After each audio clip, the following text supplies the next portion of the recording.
Juniper, and they were being able to assert their AA at that point. So anyway, it got us looking. And so that's what this is all about, is to kind of open some of the questions to see what people are doing and what you're coming up with. Because in talking with Corey about NetMotion, heard about New Hanover running Cisco Interconnect, went back that weekend, upgraded our code just to see what we were up against and tried AnyConnect, and bought a $150 license as opposed to a $27,000 suite to put on our ASAs to do AnyConnect. And it does what it needs to. And that just came from word of mouth and seeing that, hey, there might be something out here. This is what someone else is doing. So again, I want to leave it very open from that standpoint. I can show some things if we need to show anything. I'm sure some others can talk about difference, but just here from a technical standpoint, we've heard different concerns. What do you guys have? Let's make this as interactive as possible so we can understand everybody's needs. Anybody, not all at once. I mean, what are you facing on implementation? Yeah, we got to start it out somewhere. We had a Cisco ASA, so I think probably on a couple conferences ago I heard you speak about it, and I had always sort of played around with phone factor. I don't know if you guys know about the company. I've done presentations here on. So I had to buy the fifth license for the ASA. Already had AnyConnect licensing, so I think that was $100 for Yes. I have phone factor installed and running, so I've pretty much got an AA solution. AnyConnect, phone factor is free if you have less than 25 clients, and I have 24 police officers. So for $100, I have my AA solution pretty much already rolled out. So there are many ways to skin the cat, but that's by far the cheapest because we already have the ASA box, obviously. And so you're able to use the phone call authentication, and I know that was one of the concerns when I was looking at this for all deployments across all municipalities. So you're using the phone call as part of the free, but now if you wanted to use the smartphone app, you would end up having to go to a paid model. Correct. Yeah, so it's a phone call. The officer gets the call within 2 seconds of logging into the ASA. He has to put in his own unique 4-digit code that only he knows, and then it authenticates him and goes through. So yeah, it works really well. And in fact, all of my remote users now use this same process. Yeah, and Chris, since you just mentioned that, and since this is technical, I mean, I just will show, I mean, we're also using phone factor as well. We have a paid license, so we can do different options. And I guess this is one thing I've heard about this discussion is when we're implementing different things, what's the scalability of the solution? In other words, are you looking at just an AA solution to satisfy your CJIS requirements? I think we can come up and say that that's doable. We're going to do that. But what happens when we start getting into remote access, whether it be VDI, Citrix, VMware, whatever way you skin that cat, and we have health department that may want to connect and they can see patient records. It was brought up this morning in policy, and this is my challenge to you to take back and think about on your own. If you were to take the device that you have that you're connecting with right now back to your network to administer your network, are you doing AA? And if you aren't, you need to be, for one, because you have to be. And it should be something that you're comfortable using. It shouldn't be so off-putting that you basically say, hey, I'm in IT. And I've said this about virtualization, each your own dog food. But it should be something that you feel comfortable doing, and not just on a laptop device that's a Windows device because that's what's in your patrol car, because you're going to have different changes over time. So is it a solution that'll scale beyond that? In other words, if you can connect to your message switch via your iPad or your Android tablet or your Windows 8 Surface RT, will it work? Can you do your authentication back and do your AA? And so be thinking about it from that perspective as well, because you want to have a solution that'll scale. And with that being said, that's one of the reasons we had chosen phone factor, is because it removes some of that. You get different options of how you can authenticate. So I just changed my credentials real quickly. And so when I log in, and try and authenticate with my network username and password. So, anyway, I get a phone call. We'll see what she says.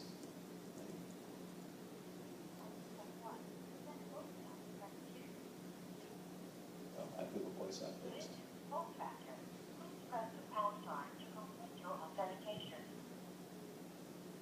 And so once I press pound, you're able to log in. So from a technical standpoint, some of the things you have to worry about, and the reason I won't demo the VPN and everything thing is you have to worry about timeout values for that, because as you can tell, I hit enter, I have to wait for a phone call. It's, you know, there's timeout values that you have to tweak, or else your systems that are authenticating you are going to you know, basically drop and say that you didn't get the request to go through in time.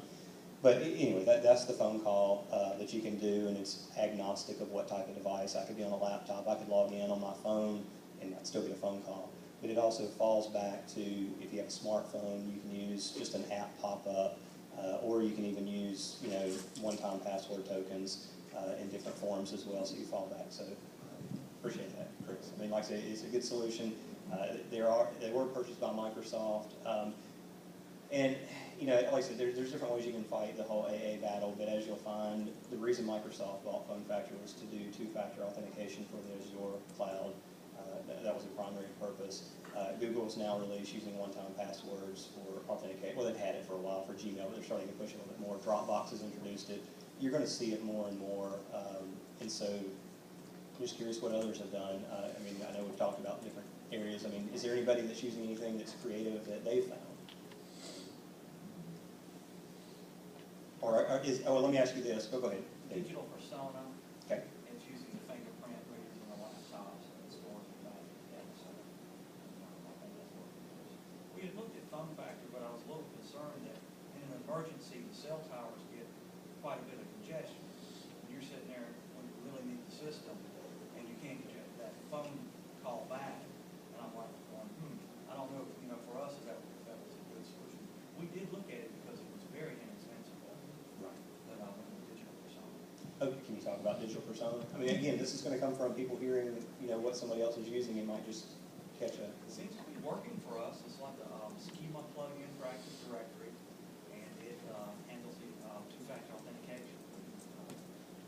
Fingerprint readers that are in the laptops. When does it actually? When are you asserting your fingerprint to be sent back? Is it? Are you doing this at VPN, or is this running an agent on the laptop? Or? I'm not sure. But ultimately you're scanning your fingerprint, and there's nothing, because this would answer some of the questions for people that are trying to do local fingerprint authentication, that want to use fingerprint readers. You're scanning, and then you're sending that over the wire. Yes, it's sending that hash. It's not actual picture of your fingerprint, but it's a hash, and then that's stored on the back end server. So we've been told that it is the CJIS 5.9 client. Okay. That's a fingerprint It's solution. a lot of stuff. If it works. Yeah, go ahead. Oh, I was kind of wondering, for those of you folks that are using AnyConnect, did you ever test out NetMotion? I mean, you know, obviously AnyConnect, you're paying, you know, $100 or a couple $100 compared to NetMotion, tens of thousands of dollars. Is there, you know, what are you gaining, what are you losing? I'll say at least what we tested, and then I'd love to hear what others have as well that are currently using NetMotion. I'd gone through the NetMotion demo, and definitely session reliability was there. You know, you do a session drop. In our case, basically, all you're trying to do is, from an OSSI standpoint, is you're giving access to a message switch IP address. So in my case, you could ping it. If you drop connection, if you're going through, you know, changeover in coverage, one of the things about NetMotion is it's going to auto reconnect. That's the big selling point. There's definitely more, but that was the main thing that we were looking at to give us a benefit. After downloading the AnyConnect client and testing the exact same scenario of making the connection, unplugging, you know, either wired, wireless, or any type of network connectivity, and connecting back, I wasn't having to reassert my two-factor credentials, you know, because it was already in a session. It just needed to reconnect, and so that was the main selling point. I can tell you what I don't want to do is, if you have a policy module in NetMotion, you can get into pushing down very granular, you know, ability to control application launch, where you're going to route traffic based on application launch. But that was an additional module for NetMotion. So I'm interested to hear others that are using NetMotion.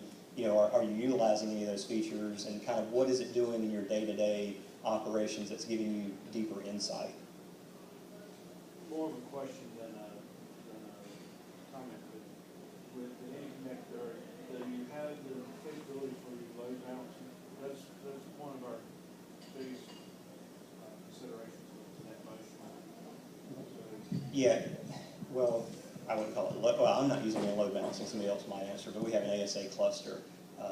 so we have high availability there. You also have the ability, if a site is down, in other words, I have a primary VPN concentrator SSL I'm connecting to. If that's not available, it'll fail over to the other automatically. We did test that basically across 2 different ISPs. So one's exposed on one and basically having it listen on another as well. But now I will say this, it's all based on the ASA model you have.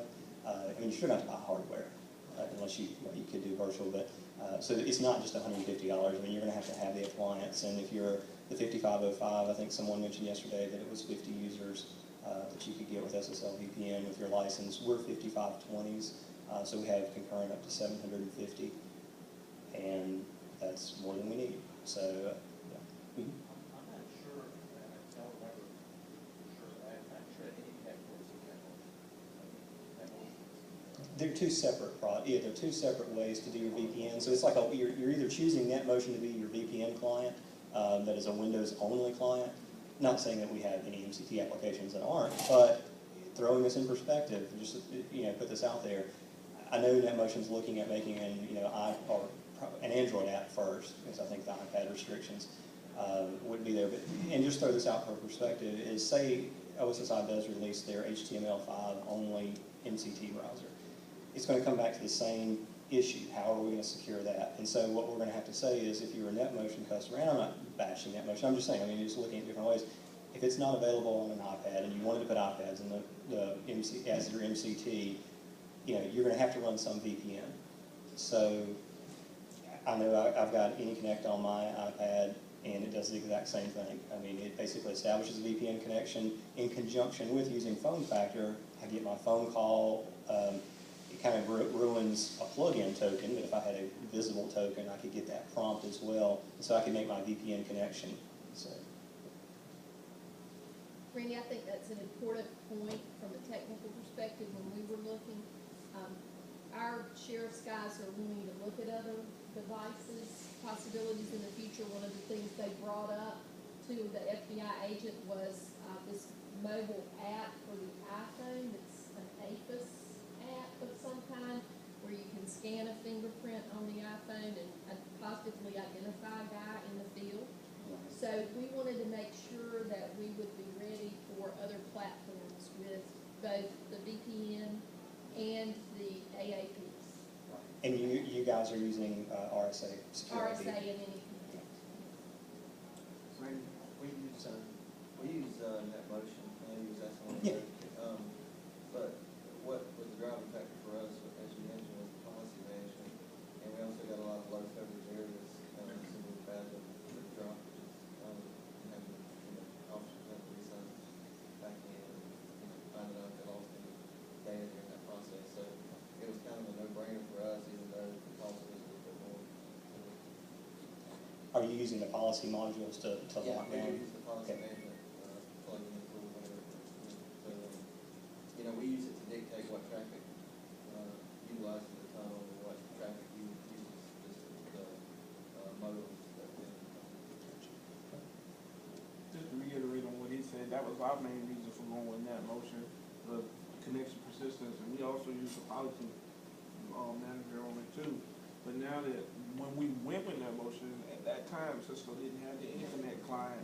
So what my plan is now is I'm going to test the AnyConnect client, see if it's doable for the police station, and if it is, I'm not sure if the policy-based management part is that much of an issue. Right. But I have to get it in and test it first. That's where we are right now. And make sure we're not alienating any Juniper fans. Juniper does the exact same thing as well.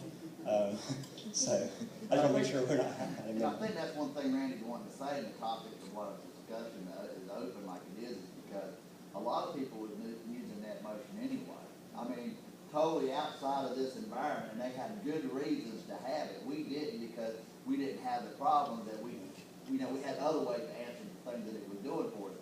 But for somebody that's already built up and invested in NetMotion, this may be absolutely the best way for them to handle it. When we started looking some places, counties also have multi-agencies. We do some towns too on our CAD. And now we're getting more involved with dispatch. We're taking over the city of Salisbury's dispatch. And so there's going to be things like that issue. So now we have to consider too, what they have, we don't control their laptops or their MDT, so what are we gonna use on that? And while they're pretty consistent with us right now, we don't know if they'll have iPads or something else down the road. We wanna give them a good opportunity to say, hey, you know, you have to use what we're using, and it handles multiple, because at first they was all with tokens. I mean, when this first came out, their thought was, we have to have tokens, we have to have tokens.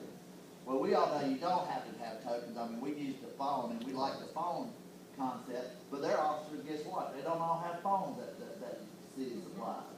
So that may not be a solution for them, but this one does, phone factor supports tokens, would work for us. So, I mean, there's a lot of different reasons to use all the kind of different things. That's what I'm saying. It's not like we're saying, you know, you hear something, well, we didn't like this. Well, we didn't already have that.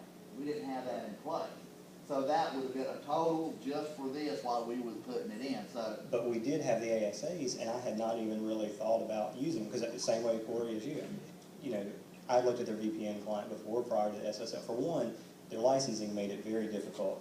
You know, they've gone through several transitions, and so hearing about it, and then actually after seeing Chad in Lexington and looking at what they were doing, because Juniper has just come out with their new client as well. So I think the concept of having an SSL VPN that auto reconnects, I think we're good. Another thing from a technical standpoint, that the good news is for everybody is from an officer harassment or lack thereof standpoint, we can get into only asking for the authentication once per shift. It's doable across NetMotion, it's doable across Cisco. So what I mean by this is when you go and have to sell this, and hopefully, you know, if some of your law enforcement was there at the big presentation, they already understand it's coming, and getting them involved with the process, but they'll realize that, you know, you guys as IT can produce a solution that meets the requirements but doesn't overburden the patrol officers, which has always been a primary concern of ours, is to give them the flexibility.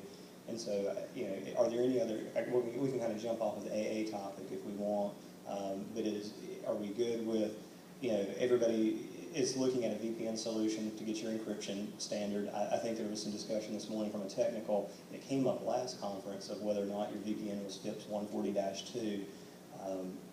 I'll defer to the folks that went through the audit to see, but we had a brief discussion.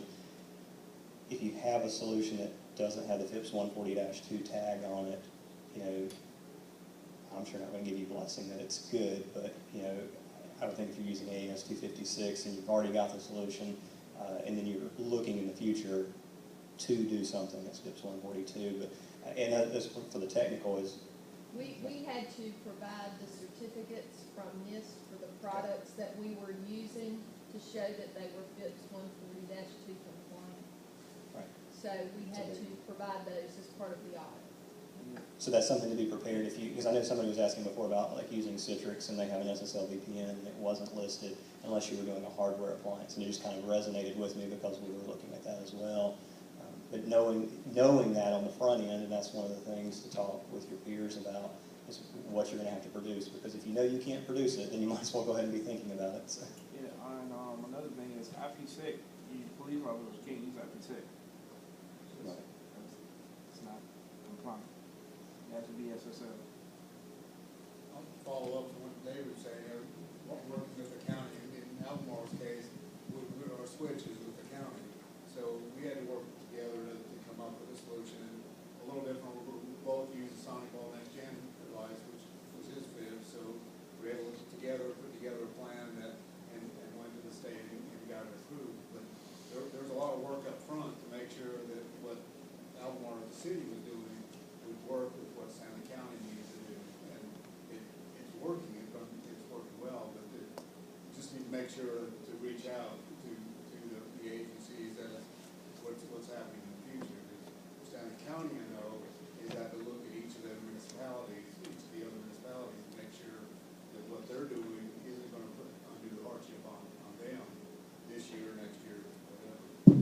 And now, Owen, speaking to your point, based on some of what's come up out of recent audits, are you making the VPN connection to you guys and then traversing a link? And so, we're going to have to encrypt that. there you go. Okay, yeah. But I'm not sure everybody knows that. And that's one of the main things is that, you know, and Leslie, I'll just let you mention it because you mentioned it very eloquently this morning. Site-to-site encryption. Yep. So the read is on the audit that anytime you leave a secure facility going to another secure facility, that link has to be encrypted. So like between our network and the city of Wilmington's network, it's all private fiber, but it doesn't matter, it has to be encrypted. And we do the county's message switch. I'll say, we not only have an ASA, we have ACS, Cisco ACS product, which allows us to create users for our municipalities on the ACS. So our users use their AD authentication through the ACS, right, as one of their methods in, and then we can create accounts for the municipal users right there.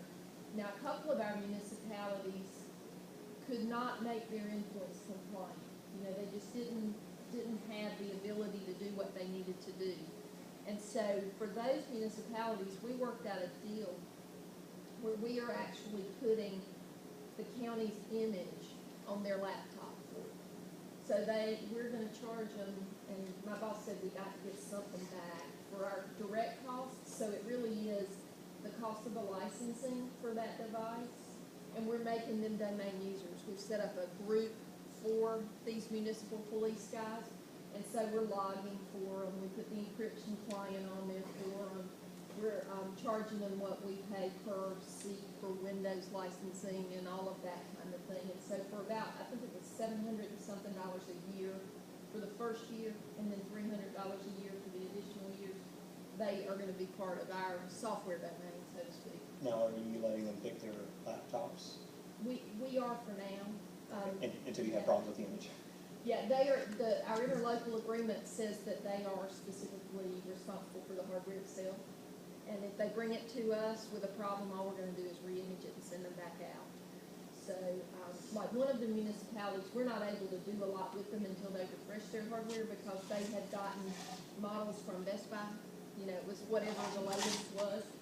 So we said, you know, here's a group of them that are corporate quality, we'll do those. And then as you refresh them, we'll help you with that.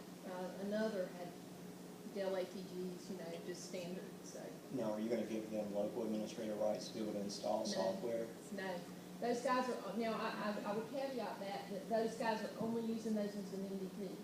So they can't go back and plug them into their domain, right? So it's just an MDT, has the CAD, the dispatch software on it, we put e-citation on it for them. The stuff that our patrol guys have in the sheriff's office is what they have. But most of them are very happy to have that. And they were able to get passed in their audit as well with those devices too. So. Is anyone else doing anything similar? Well, I guess I should ask first to make sure we're looking at a small subset. Is everyone in here supporting basically their own system, or do you have other municipalities that you're also having to onboard and support? Yeah. And that's good for us to know, you know, because there's a small group of Wake, New Hanover, and Rowan. And what came out of that, is even Stanley, you know, from the message switch standpoint, you know, Alamo, but your VPN connection. We were going down the route with the city of Salisbury to make fiber connectivity back and forth. And then after hearing about this, that's exactly one of the things that came up is we need to change the way that link was and put it behind a VPN. And it wasn't in the design to do that, but now that and I'll say it's a backing to hear that, it helps change things. I mean, you know, now all of a sudden their connectivity won't be any different than any other municipality. So in a way, it helps to standardize some of the solutions. And I guess that's what the driving home technical piece of this would be from IT, is to try and take these as opportunities. Yes, while we're having to do things we don't want to do necessarily right now because we have other projects, if you can see kind of some value or opportunity to say, oh, well, if we did it this way, I might be able to standardize that solution across the board. You know, I think logging, you know, to kind of jump around on other topics, logging was a requirement. Ray mentioned this this morning, or a question, you know, whether or not we should do it at the workstation level. What came out of that was if you can get your vendor to support application logging, then you'll be good from that perspective, but fall back to Windows. And so I think some different, you know, places have looked at different ways to get logging data back. Joel mentioned they were looking at SolarWinds. We're using Splunk. Leslie? We've got the SolarWinds SolarWinds. And so does that run as an agent on the device and it passes data back? And I guess my question there, just from a concern that everybody would have, is how much data is being passed back? And what happens if it's on an interval and it can't communicate because it's at night or something? Does it queue those? And that's a per device license as well, in addition to your servers that are in scope. And so that's another product. Going through from a technical standpoint is, we did this with Ray. We drew a nice little diagram on the board. In poor Ray, we started adding more and more little devices as we were going through, and it seemed like scope creep, but it really wasn't. It was where the devices and whether it be client servers, supporting servers would do. But if you just run through that, you will find a scope that you can manage and contain when it's all said and done. But those all need to be logged. And I made a comment this morning, but it's very true. The message switch that you have, again, and it's stated, if you have access or you have remote vendors that have access, they need to be going through AA authentication. Just bottom line, you need to be securing that. The principle of least privilege, I mean, not saying they should go after that more, but there's too much sensitive data on that with the way we're getting approval to be able to do the VPN to leave that message switch in any way exposed. Does anybody have any concerns that they're really up against that they'd like? I just wanted to go back to the encrypting of the private Bible links. I mean, are you guys doing that now, or what's your plan? Can you talk about the plan? We are not, and but we were deemed on the audit. Wilmington was also, and so we have to correct that. Others were a little more fortunate and didn't get dinged on that. We're looking at ASA. We have a main ASA at the top, and the city has an ASA. So for that one, hopefully we can do that, and some smaller, probably point-to-point VPNs just for the traffic that's in scope. So using some, and I'm not the technical person much anymore, but some of the ACLs to force the traffic to and from the in-scope servers through those links. Yeah, and in our case, we would do policy-based routing. So yeah, hopefully it would turn out to be, and then that's where you have to have your scope, because if you define that the only place storing CJIS is your RMS server and you have your message switch, hopefully that's 2 boxes, and then you would just say all traffic going there. Now, I think what came out of that, and I've talked to some of the people, sorry, I can't remember who, but data center to data center connectivity is a big one, because I don't see how anything that we've proposed would help that. I mean, because if you're looking, one that came up, we were talking about doing backups across the wire. That would be a concern. What if you're doing a fiber channel and that was part of your link between 2 DR sites? Again, Leslie, you guys went through it, didn't know that, and then now you're having to correct while others didn't. This is a federal requirement. Whether or not Josh picks it up at the state and kind of runs with it or not, but just in glancing at some of the specs on that, after hearing Lynn's comment, just a 1 gig link, if we were to do just raw, if we looked at it from the Fed standpoint and did raw encryption at a layer 2 base, would be about 30 to 40K per box per side for just passing a gig. So I don't think it's a realistic request. And I would hope they would come to understand that. We're doing the same replication between Justice Complex and the receiver and our message switches. And we're not. We're better off taking the message switch out of there and putting it somewhere else. Basically re-engineering our network. Yeah. Versus. And I would say, based on that, you would wait until you went through an audit, they said correct, and you would say, okay, it's moving. The realistic, because you just, looking at different risk assessments, would you even involve yourself with pursuing that route too much? But it may open up the door for a site that could have been a VPN connection, or you were looking to do it, you might have an easy excuse now to just have one thing down. So. I've got a question. Does anybody have anything that's in scope that they have in the cloud currently, or planning to move to the cloud, or pretty much the stuff that would be in scope you're not even considering going cloud with? And what? Well, our backup solution is cloud-based, and it is in scope according to what we were, what he asked us. Encrypted at rest, very transmission, So what does that do for you, since you're encrypted all the way end to end and it's at rest? Are you clean on that? In other words, you don't have to worry about AA and everything for the users that may have access to the servers. How's your day? As far as the operator is concerned, as long as it's encrypted here, during transition, there, we're good. Right, so it would be the same, and I'm just throwing this as in the cloud from a physical standpoint. If we take our drives that are encrypted backups offsite into the bank, we don't have to have every bank employee fingerprinted. It's the same difference. That's good, because you've gone through that, and that's what I mean. I'm probably the only K-12 person in here, and I'm just sitting back listening to your conversations. I'm not sure what audit you guys are talking about, but just my past experiences of working in hospitals, worked in municipalities years ago, back when they had green screens. Not anything recent since the CAD systems and such. But have you looked at the NCIS to help you with these procurements and licensing? North Carolina Information Technology Services, any state, local agency, library. I mean, I get free ASAs licensing because I'm a school. You guys are at a discounted rate because they buy this in the law. Yeah, the schools have typically got great discount. Yeah. Ours is free. You guys get a discount. County government, we have not had even down to the schools. I mean, they offer services to try to. Some of them are free services to help you with that encryption from site to site. And also NC Grant and MCMC have those facilities too for data. You can get space and put, And then boxes in there. Yep, that does apply to local as well. Yep, we've Yes. had that change. So that was some of the stuff I wanted to ask. And the other thing left in my mind, so I'll think of that again.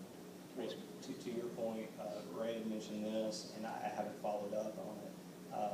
From an intrusion detection standpoint, that the multi-state ISAC, in which Tim Brown's on the North Carolina ISAC, which is a great listserv. That's one way that you can check your boxes of how you're getting security updates. Is anyone receiving the messages that come across on that? Okay, great. If you haven't, that's a really good way to get data.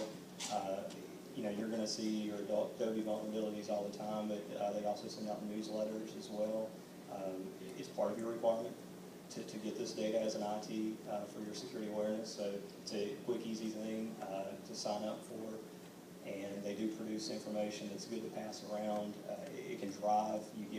It's things that you could pay Symantec for, but you'll get list postings from this. And what I was going with that is it was mentioned that they had provided some intrusion detection boxes. Is anyone using those in their organization? That was basically, if you go back, it was like the D-Shield concept of putting devices on the edge and then collecting intrusion detections for the better calls. But that would also satisfy your IDS requirements. Just wanted to see if there's anybody we could reach out to that might know about that. Otherwise, I'll go back to Tim and the city. So, I'm hoping it would take off or something, but I don't know. yeah. I haven't heard anything about it. Okay. I did get a call a year ago. Right, but nobody's actively using it. Okay, it'd be interesting to know whether or not that would be a solution that was just kind of out there, they were floating it, or if they've got a few people that they're happy with their data, so why get more? Someone had asked a question about the cloud. I moved our entire infrastructure to Office 365. They use ADF, the federated services for encryption, and we use this little sign-on. And I really like how it works. Office 365 is the only compliant provider for cloud services. All the other ones, they don't need like hospital or HIPAA or any other compliances, and we're looking for that. And they're also discounted rates for other ones.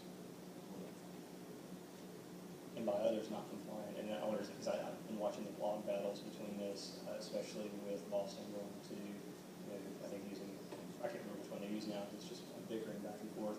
But from a Google Apps perspective, I know they have Google Apps for government. That's terrible. Yeah. I hate it. I like Google. I like going to Google when my first page comes up, and as far as the app side, I signed up for the account, looked at it, tested it, and providing content services doesn't feel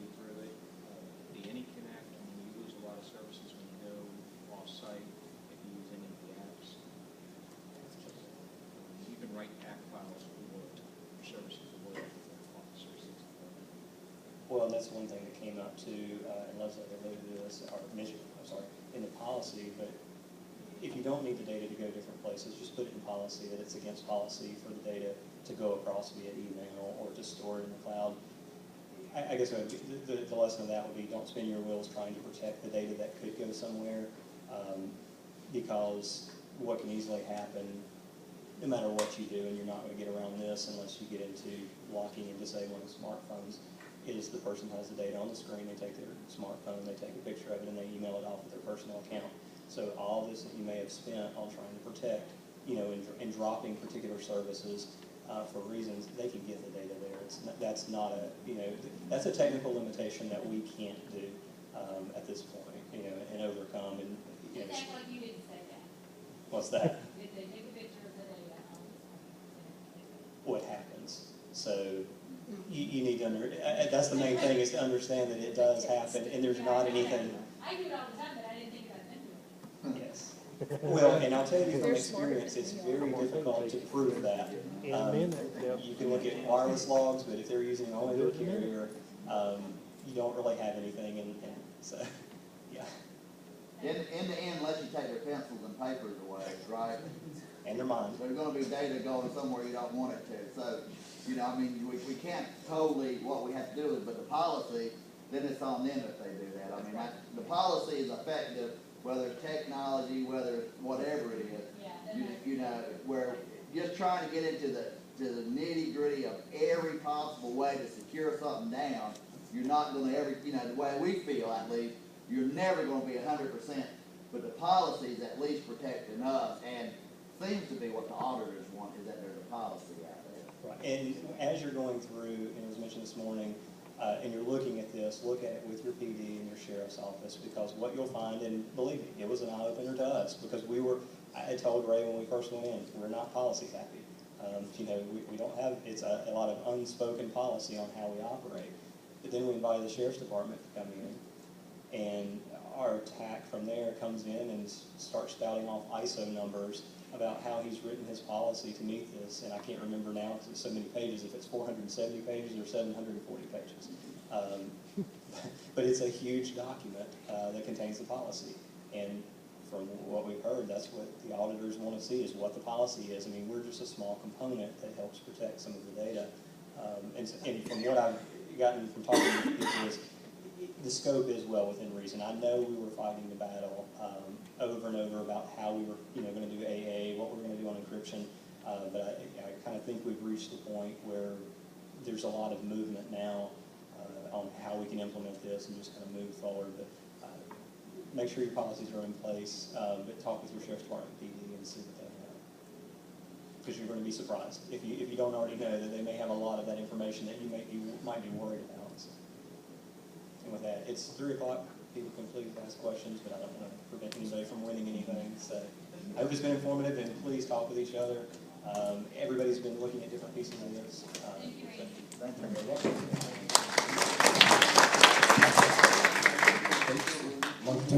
Excuse me, I'd like to take just a moment to remind you we have about an hour. 3 to 4 o'clock, you're going to be breaking and back into concurrent sessions at 4 p.m. In the meantime, the vendors will be available to you, business partners down in the lower area. Be sure to get your cards in, and the drawings will be around 3:30.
sir.